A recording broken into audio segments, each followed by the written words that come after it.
Topic number 3 is playing the housing game correctly when you are the other. Playing the housing game correctly when you are the other. Let's try to have a good spirited conversation about this as well. This came with a link.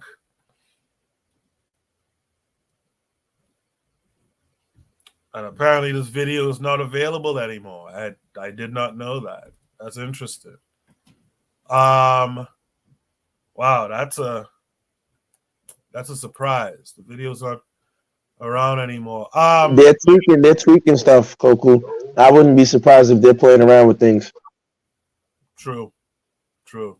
Buana, what was the gist of the video?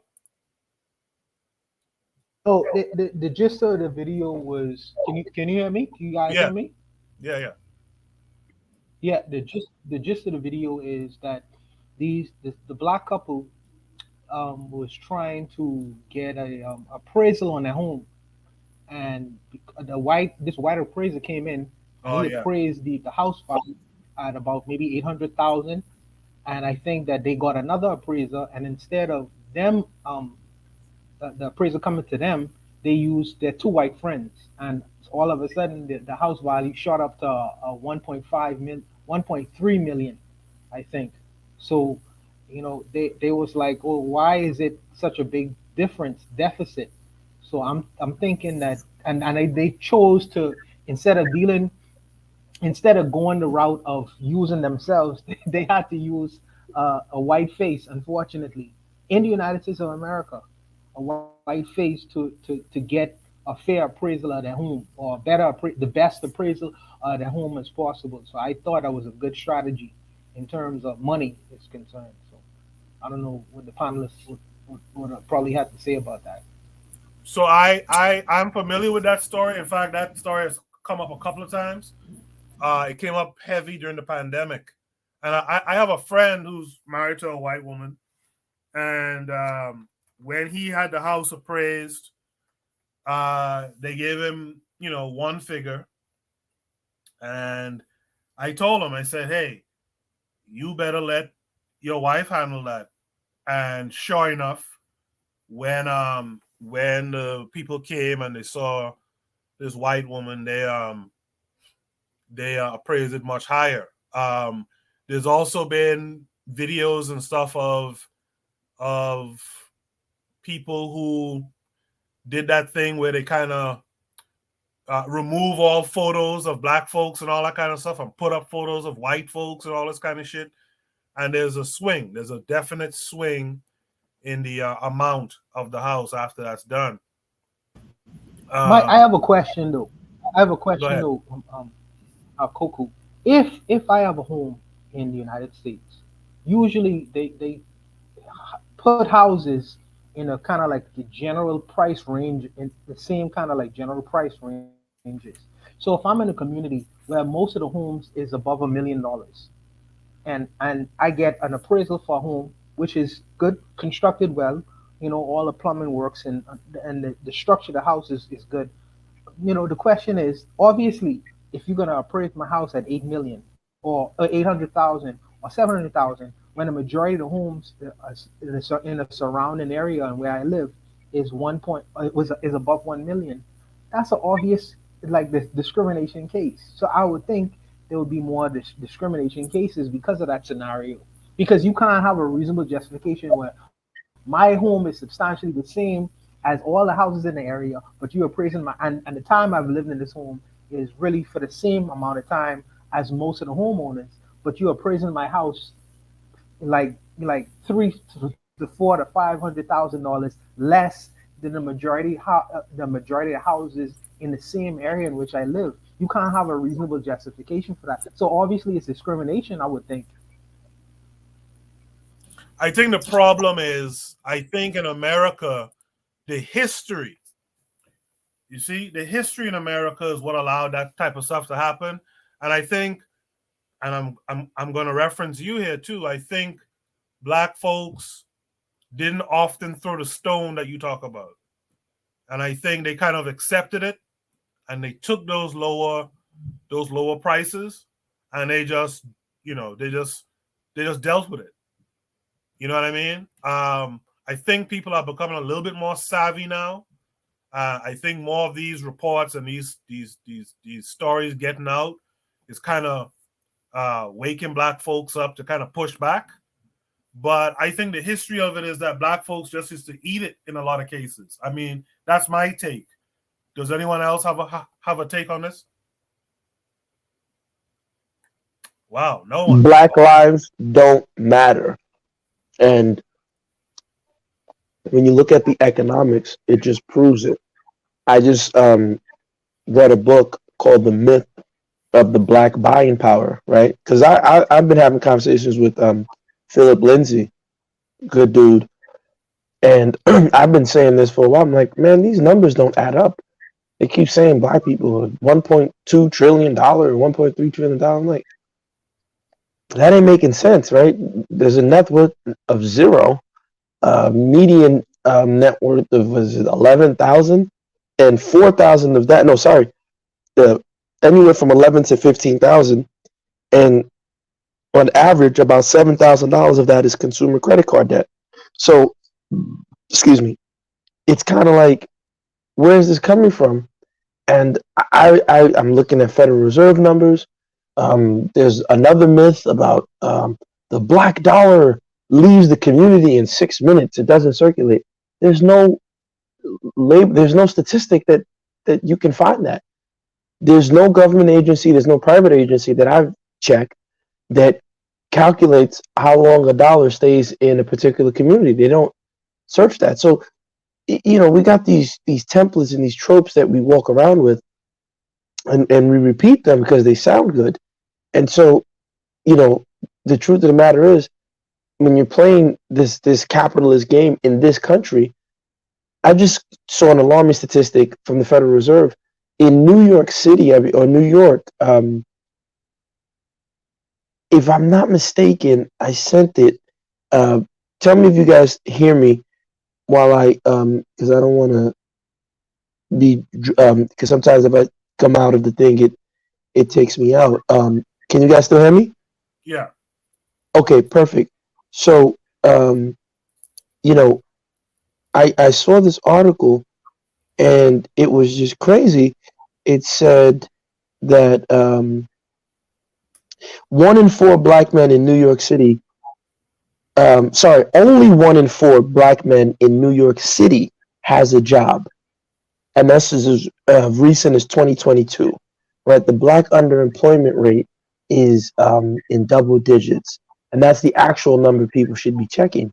So, and of course, and that's why I'm it's not that I'm against the women, but when I get upset and I get on these panels sometimes, not on your panel, but I get on other panels and they're like, men, the Dusty and Pookies. And it's just like, do you guys not realize this is systemic, right? This is a country that if they would cut the racism and cut the crap and just hire black people and hire other groups, you could increase this nation's GDP probably threefold.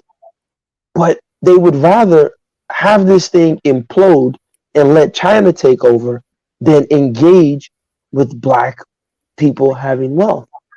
And so it just shows, the fact that you got to put a white face on something. It's not new. Reginald Lewis, first black man to legitimately own a $1 billion organization, when he bought TLC Beatrice, which if you look at that deal, they even gave him like the scraps, KKR, Kohlberg, Kravitz, and something, I forgot what the R stands for. These were all big time players in the 80s before Elon Musk. These were like the major financiers with Mike Milken and Ivan Boesky and the junk bonds in the 80s. But KKR, they sold, Reginald Lewis. They sold him the international arm of Beatrice. They didn't even sell him the real meat and potatoes. Like, they kept the big one for themselves, but neither here nor there. When he started getting into the business and he started using leverage buyouts, he realized quickly, and his wife told him, his Filipino wife told him, hey, listen, you're drawing too much attention to yourself. Pretend as if you're working for somebody. And so they all thought he was working for a white guy. And that's how he was able to close the deal.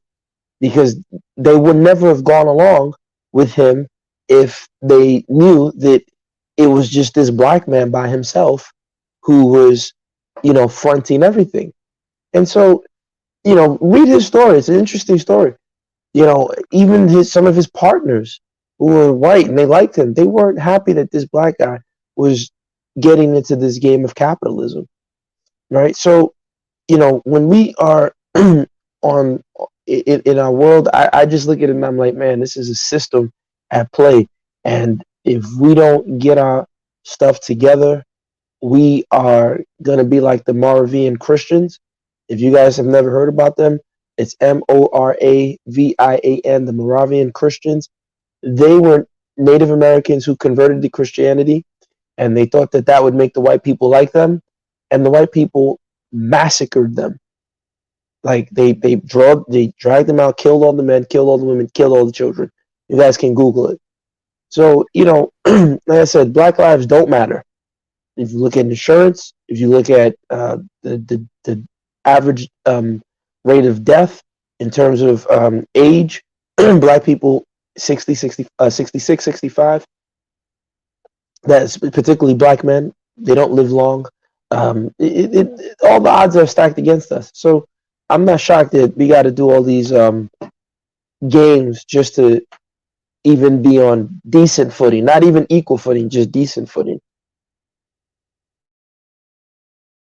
Do you think, Gas, that there's anything that you can really do here anyway?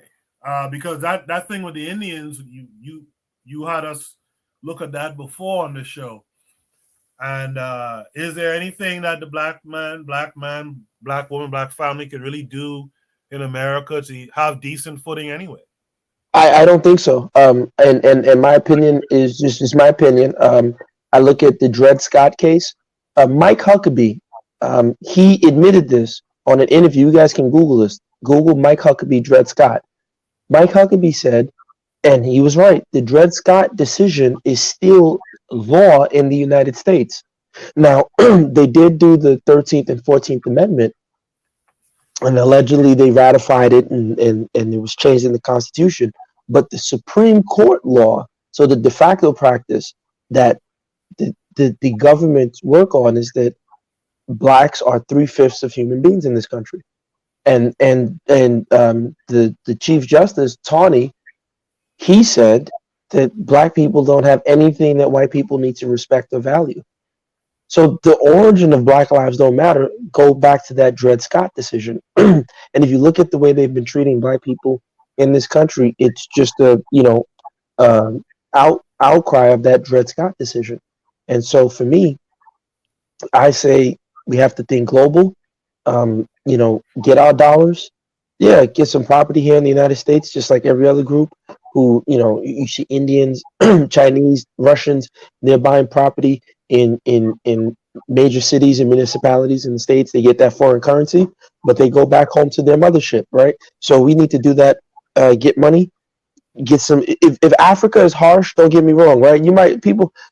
Africa might be too much for you. Fine, go to the Caribbean, go to Brazil, go to Honduras, go to Belize, go to any other country where there's a predominantly black group of people there, and get global.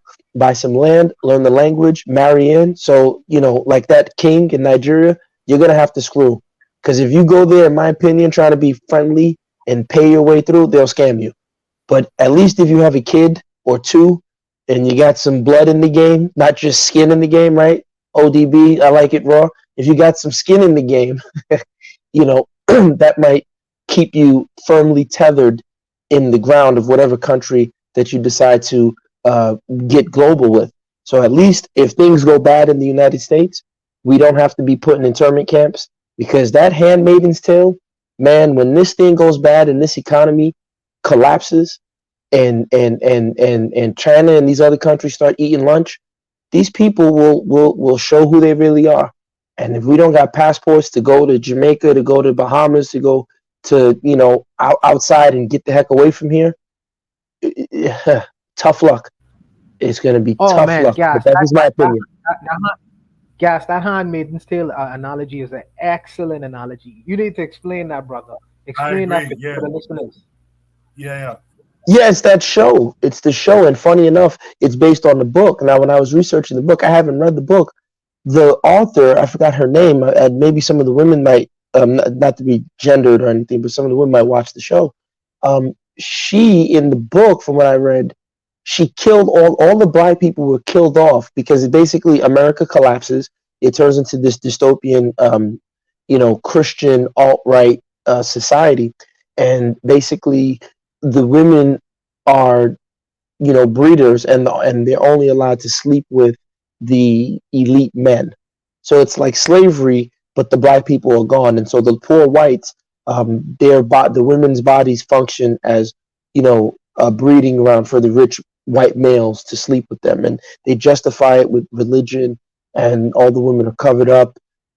It's just interesting, and so in her book, the black people were removed because of radiation poisoning.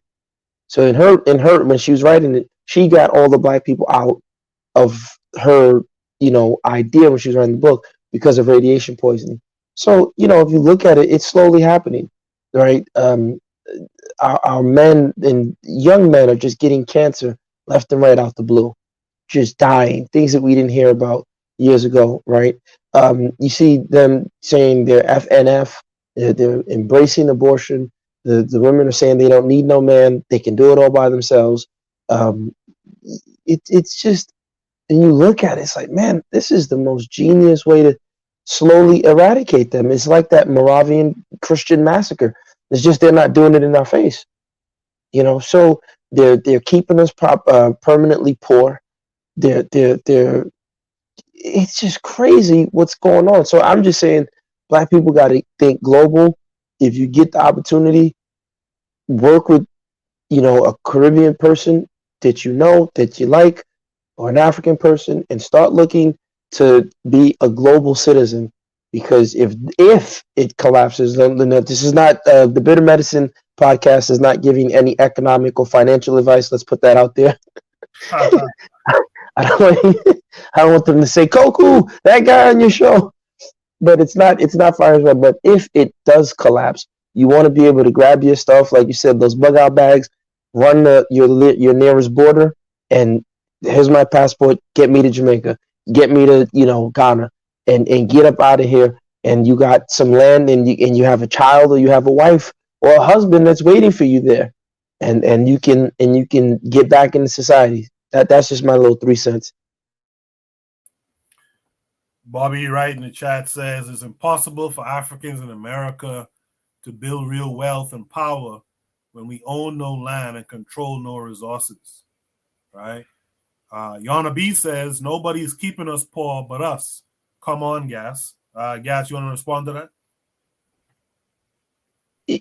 Yeah, I mean, look, listen, Yana, I would advise you, or suggest, not advise, I would suggest you check out that book, The Myth of Black Buying Power. It was written by, let me tell you the name of the author. Where's my, right here. Um, it's called, come on, show me the title. Jared Ball? Yes, Dr. Jared Ball. Yeah. So you can check out the book. I agree with it, but even forget Jared Ball. You can do the research yourself, Jonah. If 1 in 4, if 3 out of 4 in New York City alone of these men are unemployed, right? Look, Jonah, I'm out there, right? When 9/11 was being when the twin that part of Manhattan was being rebuilt, they were bringing in construction workers from as far as Canada. The MTA, one of their directors, they brought in a guy from Canada. The former head of the not superintendent, the school chancellor, Carranza, was from Arizona. This is just glaring, issues in New York City. And I got the chance to live outside of the East Coast. That's why I always shout out Roll Tide, Alabama, right? I lived in Alabama. And when I worked there, Alabama, the discrimination is not necessarily because I was black. It's just my anecdotal experience. It was because I was not from there. They don't like out of towners, especially black out of towners. But they were cool. They didn't, attack me or anything. But what I'm saying is that in a city like New York, you would think the city hall, and I know Koku knows this, city hall should easily say, you know what? If you're a New York City child, you grew up here, you went to school here, middle school, elementary, high school, and you finish high school, you're first in line for a city job. That's whether you're cleaning the trains, cleaning the bus, whatever it is that the city can do, you're first in line. And guess what? If you have a business in New York City, if you hire a high school graduate from New York City without a criminal record, we'll give you a tax break, both city and state, right? From maybe to throw you a federal tax break or whatever. We'll see, right? They can negotiate that. So now you create an incentive to hire New York City children. No one does that. But they got all the energy for bike lanes. They got all the energies for the New York City, the New York City marathon. They got Yeah. all the energy for nonsense Yeah. that they benefit from. So they shut the city down, but you would think, and none of them ever said this. Not none of the city council people are saying this. Like, hey, wait a minute. There should be, if you have a school to prison pipeline, then you should have a school to city job pipeline. You could easily change that within an hour. They won't ever put that policy in place because New York City, as quiet as it's kept, even though the majority of people in the city are black and Hispanic, you think New York City is like an episode of Seinfeld or Friends. Most people think it's just a bunch of white folks walking around.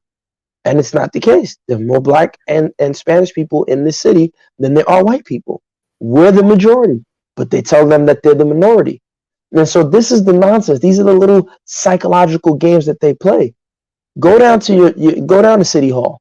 City Hall doesn't reflect and look like New Yorkers, but go to any other municipality other than Ferguson, say Missouri. The people, their City Hall looks like the people. They hire their own people. You're not going to ever see a New Yorker go to, some town in Texas and become the superintendent. They'll never let it happen unless he's plugged in, and most likely he'll be white. You understand what I'm saying? So when you say black people are keeping themselves poor, these are just convenient Republican talking points when we don't analyze the system. That's just all I want to tell you, Yana. Well, it seems that Brother Bakari agrees with Yana B, so he wants to come on. Brother Bakari, how are you this week? I'm good. How about you? Look, yeah, I ain't got much time to speak, but I don't agree with her 100%. But to a certain point, she does have a point about it's us keeping us like poor. Now, I would never say I won't hire my own people. I don't agree with that. But when I say she have a point, a small point, where it's not all everybody else. When Gas was speaking on consumer power, and I agree with that. There's no such thing as consumer power when you're spending your money with somebody else. To consume means you're being eaten up. So it's a point to when I say her point is we're keeping us poor. We keep us poor in certain areas where we give all our money to other people. And that becomes a problem. And all those other people who you're giving your money to will walk right past your business. Like I'm gonna give you an example. It's this Jamaican restaurant I used to go to every now and then, right? I used to go when they used to chill. I thought I'm like, dude, don't no Mexicans come here and eat. But when you needed some work done, you only hired Mexicans, but you want black people to support you. Put my food back in there. I won't spend no money with you. So it was some ladies, his sister, he had a sister working in the restaurant, and she was like, we told him that. He lost a lot of business since people came in seeing that. So to that point, it's us keeping us poor. But Yona can't make that point when she says she won't even hire black people. So she's part of the reason that's keeping us poor as well. When she says us, she's part of the us that's keeping us poor. Gas has some great points. I just wanted to touch on the point about in the aspect of what we're keeping us poor is how we don't spend our money with ourselves. We'll Right. give it to everybody else. Yeah, I feel you on that. If we that's what that. In fact, that's the deeper meaning. Sorry, that's the deeper meaning of buy black. The deeper meaning of it is if you buy black, and spend amongst your people, you have the opportunity to hire your own people. So instead of sending your children across the way, hat in hand, begging this white boy for a job, you will employ some of your people. We talked about it on the show before. The reality of entrepreneurship in the black community is that we are solopreneurs. You understand? We are one man, one woman businesses for the most part. We do everything, right? And we can't delegate, we can't hire because we don't make enough money to be able to hire and pay the taxes on income and all that kind of stuff for someone else, and health insurance and all that kind of thing. So this is why we got to start getting solid. And I'm going to extend that to something else, since Bakari hopped on as a brother on KWAZ radio. One of the ways radio and communication works is there's a symbiosis with business. So one of the things that you got to start considering, black folks, is if you have a black business, you got to advertise, right, with the black media that's talking to the people, to black people directly. You have to start understanding how this business thing works. You have to give a little to get more back. That's all I'm going to say. Does anyone want to add any last word before we move on? I just want to point out who was in the chat said something really good. Yes, Arthur said the material goal is to not get comfortable, and this is what a lot of foreigners have, this kind of mindset when they come to America. By the way, you don't come and get comfortable. Now, a lot do, right? But the idea is to make your money, and look to get back to the Caribbean or get back to Africa, or, just get up out of here, So that's something that everyone should think about. I want to say, can I say something? Make it quick for me, please. Yes. Oh my God. Anyway, there's something. It's a pushback. That's not even a pushback. KWAZ said it, and a lot of people say that. Oh, get your passport when this shit go off the here. Y'all be able to get out of here. What are y'all talking about? So y'all think if this shit goes down here, y'all gonna just be able, oh, yo, let me get my plane to Jamaica? Who controls the economy in Jamaica? Who controls the economy in Haiti? Who controls the economy all over the world? Like, I don't like. I'm not on the page yet to get what y'all trying to say. But get a bag. Go when this shit goes down. What? No, I think I get what you're saying. Yes, I get exactly what you're saying.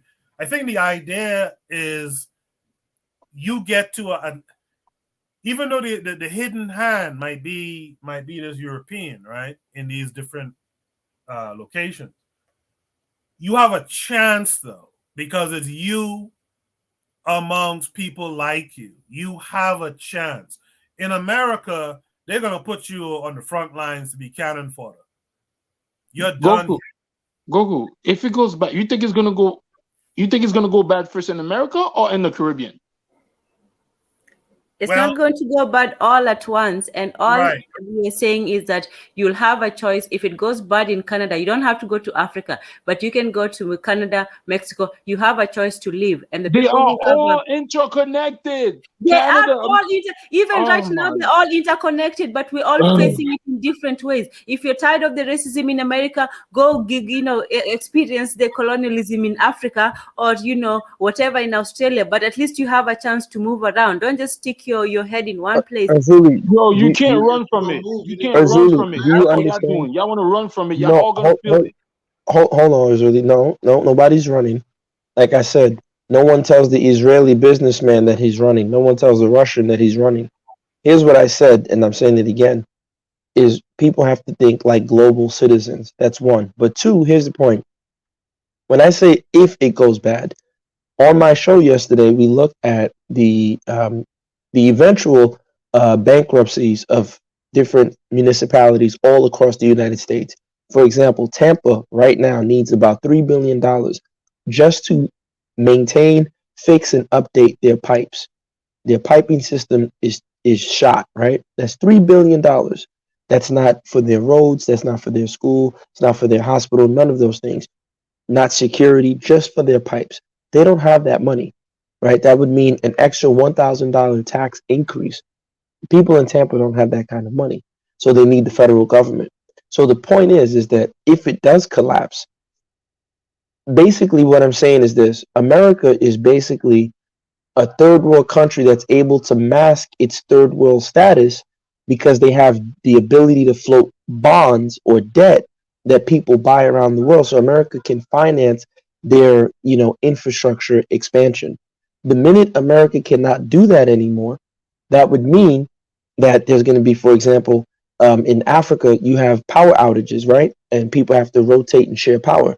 Americans will lose their minds then when they have to buy generators and use generators. And now you got to, dig a borehole and fetch water from a well. They're not prepared to live like second world or third world citizens. Whereas in Africa and the Caribbean, it's already gone to shit, right? So the country's bad. The country's bad. It's already bad. So the people are already used to it. So what I'm saying to you is that you're saying stay here in America. I'll end with this sentence. When you go by 125th Street, you see those black Israelites. You say, look at these savage Africans, and they show a picture of an African with a bone in their nose, right? And I told them one time, I said, hey, you know, have you ever watched you Americans during your football games or when your college teams win or during Black Friday when you people are running like animals and stomping each other and killing each other for a goddamn TV? You're just as savage. And of course, they wanted to jump me when I said that. But the point is that if these people are beating the living crap out of each other for a TV that was on sale for $12 last week and now it's $25, but they put Black Friday tag on it, what do you think they're going to do when they have to share electricity from town to town? What do you think Brooklyn is going to look like when you have to share water and you have to fetch water and you have to wash your clothes on a bucket and use a drying line? Are your neighbors going to be neighborly and share? I hope so. But the way Americans are, you'll see so many people get shot in the head because of the bucket and they were angry about the water. Americans can't handle that. But no one's doing that in the Caribbean. No one's doing that in Africa. It's already a third world country. So what I'm trying to tell you is that you're saying, oh, you're running. No, that's a Tariq point. Forget Tariq. Tariq is useless. He can drop dead. If it does go bad, and it can go bad. Are Americans prepared to live like that? No, they're going to turn to cannibalisms and psycho stuff. They'll show you who they really are, right? Are you willing to Are you willing to risk your family's safety and freedom and security to be around these cannibals when they start eating themselves? I Look mean, at Jeffrey COVID had Dahmer is them a real fighting thing, right? toilet paper. Look how COVID had them Can I fighting say over something? toilet paper, and Yeah, that me was just too. COVID. But Sorry, not, sorry, Kaku. We're taking over the show. Sorry. but not just that. To your point, guys, when she say toilet paper, I would look. How do I live? Shit. A white man stabbed another white man doing white boy stabbed another white boy because the water was running low in Sam's Club, or beat a white woman down. So I do understand what Gas is saying, but now I'm gonna ask this: why is it, for me anyway? Why is it? Why do black people feel that if you want to get away from white people, you're running? I don't get that shit. Ain't nobody. That's something we should have done a long time ago anyway. But I have no idea because you want to get away from white people.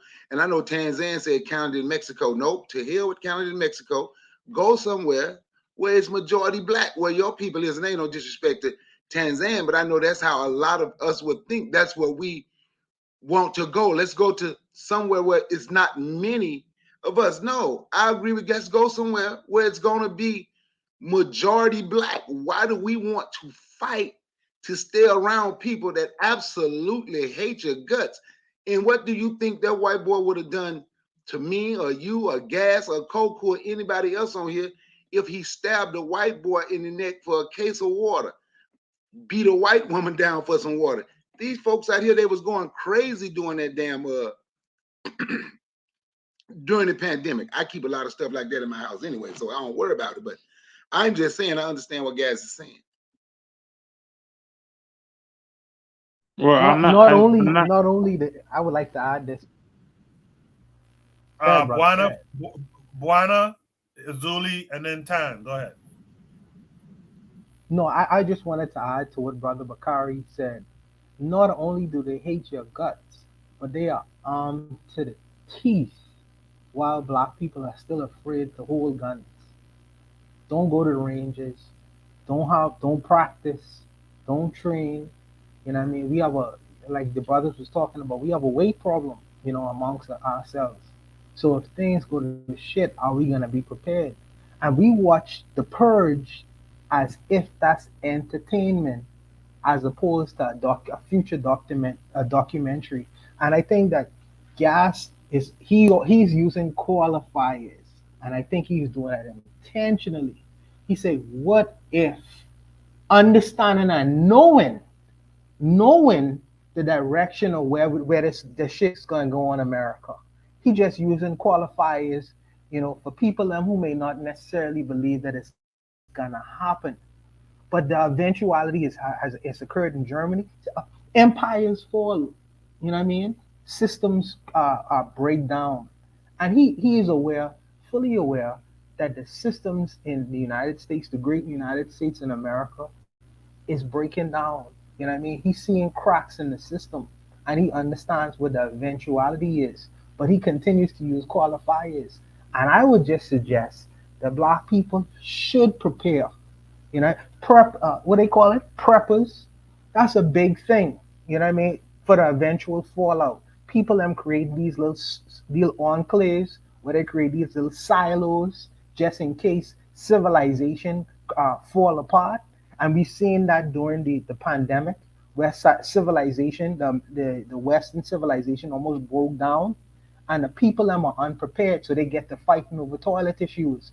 It would behoove us, who in these great societies, after having seen and experienced and lived through that experience, to plan ahead, because you know the eventuality is gonna occur. You know what I mean? So you must have, just like wealthy white people. You know what I mean? Wealthy white people, they are already in creating their bunkers. And while black people are out believing that Walmart can continue to be open and they'll always have a restaurant to go to, if they don't have the refrigerator is empty, or if their currents go off, electricity go off. You know what I mean? And I think that we should plan just like everyone else is doing. I don't wish, and I don't want for the Western society to fail and crumble, because that would mean people who I love, my family members, that they would be in problems too. But I also know that us as a people should plan ahead for the eventualities that's going to occur in the Western world. And every person with a brain in their head, especially on this panel, could see it. They could see it coming. And it's the onus is on us not to ignore it. I'll just stop there. We talking about. I'm not saying. I didn't say that people were fleeing or were running. What I'm trying to say is that it's if everything falls out, it's gonna be worse in those third world countries before it gets here, because they'll be trying to hide the falling state, so they'll mostly take most of the resources out of these areas first before it hit us. But if we want to say talking about, oh, let's build you talk about bunkers. A bunker costs between $35,000 to $200,000. Who in New York City, the average cost of a man is making $35,000? Got $35,000 to save up to go build a bunker. What are we talking about? It's either we're going to take a stance now, or is it eventually happen? I don't understand. It costs 60,000 to 35,000 to 75,000 to build a medium-sized bunker. We're talking about all of this. Oh, this is gonna happen. This is gonna happen, and the third, bro, it is gonna happen. So you think this thing talking about? Oh, we could go to Africa. I never said. I'm not telling people. Maybe I misput that. Not to trying to go to where black people, but I'm just saying the West falls.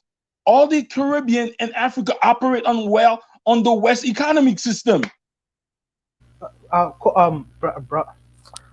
Arzuli, what was the Caribbean doing before the industry of tourism in the Caribbean? What was the Caribbean people? How was they existing without the so-called industry called tourism? What was they doing? Get him.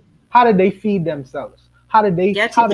Aguziki. I'm curious about that because I am not so far away from the land not to know how to fish, not to know how to get to light my to create a rock oven, not to know how to work my land to produce certain things. Even I'll eat freaking banana and coconut. I'm not so far removed from that experience that I gonna die if I Exactly. don't have that dollar, that American or Bahamian dollar to trade for a microwave oven or because I could exist in its space before. See, what you don't recognize is when hurricanes hit this place or hurricane or earthquake hits places like Haiti or whatever, we go it out for sometimes for months without the so-called modern conveniences. And the people still seem to persist and exist because we are not so far and distant removed from the land. So we can say, well, or society could completely break down. That's not been my experience. So I don't believe that without the society go at large going to crash.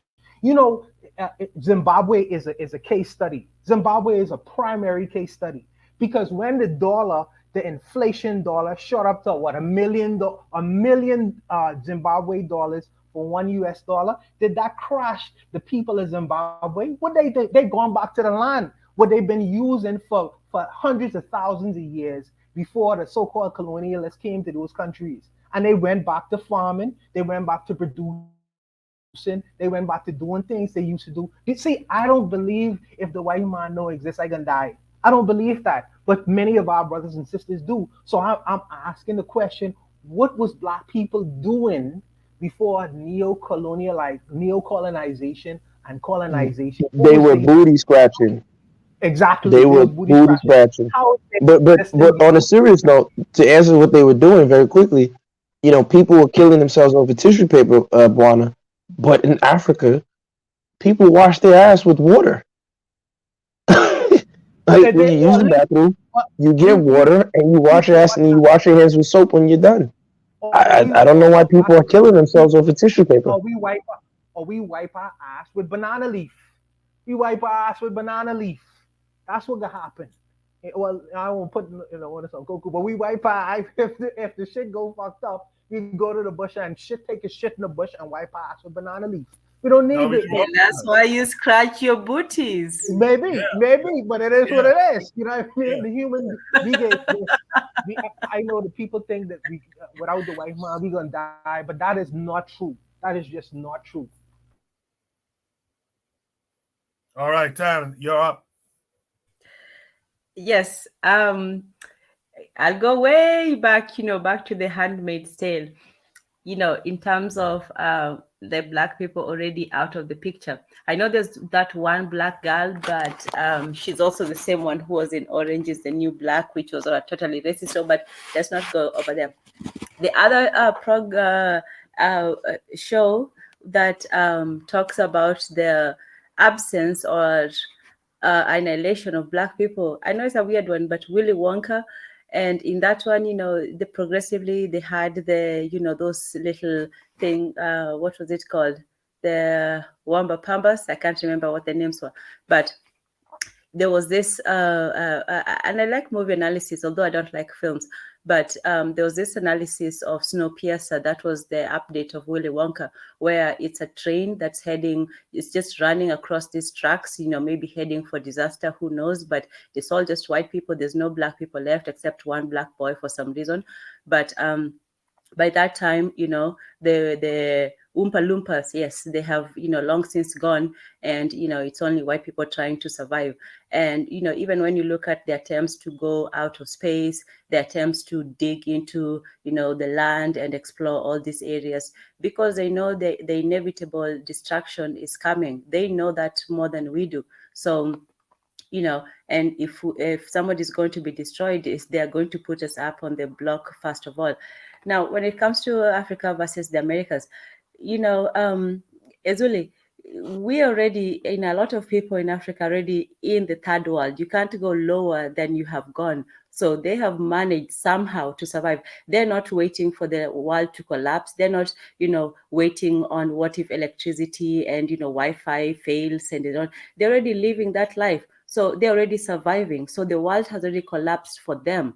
It hasn't collapsed for the first world who are still enjoying the luxuries. So when the world collapsed, the people whose world had already collapsed, they are going to be in a better state to survive because they are used to those conditions. It's people who have, never gone outside and picked a berry or, known how, an egg comes from a chicken. It's those people who are going to start, immediately, going to murdering each other and eating each other up.